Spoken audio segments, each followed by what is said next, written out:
You know what's interesting about minor league signings? Most people ignore them completely. They scroll right past these announcements looking for the blockbuster trades and massive free agent contracts. But here's the thing. These depth moves, they matter more than you think. And the Blue Jays just made another one that tells us exactly what their strategy is heading into this season. So Josh Fleming is heading to Toronto. 29 years old, left-handed pitcher, minor league deal with a spring training invitation. On the surface, this looks like organizational depth. Nothing sexy, nothing that's going to make headlines or get fans excited. But let me tell you why this move is actually pretty smart and what it reveals about how the Blue Jays are thinking right now. Fleming's been around. He's not some lottery ticket prospect. This is a guy who's actually pitched in the big leagues.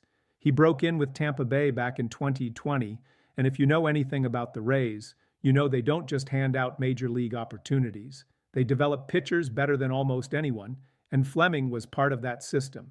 He learned how to pitch there, not just throw.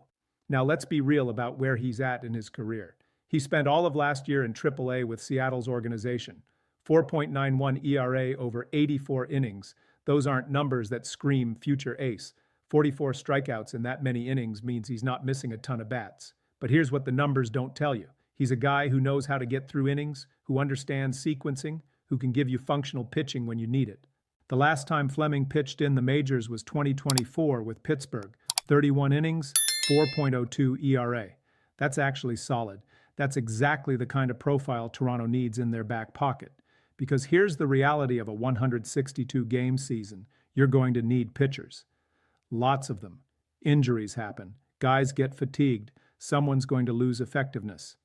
Having a left-hander who can step in and give you competent innings without completely blowing up, that's valuable. And notice the pattern here. The Blue Jays aren't just signing Fleming. They're building an entire group of these guys. Connor Seabold, C.J. Stubbs, Eloy Jimenez. These are all non-roster invites, all veterans with experience. This isn't about finding the next superstar. This is about having options, creating competition, making sure that when something inevitably goes wrong during the season, they're not scrambling to figure out who can fill in. Think about it from a roster construction standpoint. You've got your guaranteed guys, your high-priced players, your core, but the teams that win aren't just the ones with the best top-end talent. They're the teams that have functional depth, guys who can step in at league average or slightly below and keep you afloat until your main pieces are healthy again.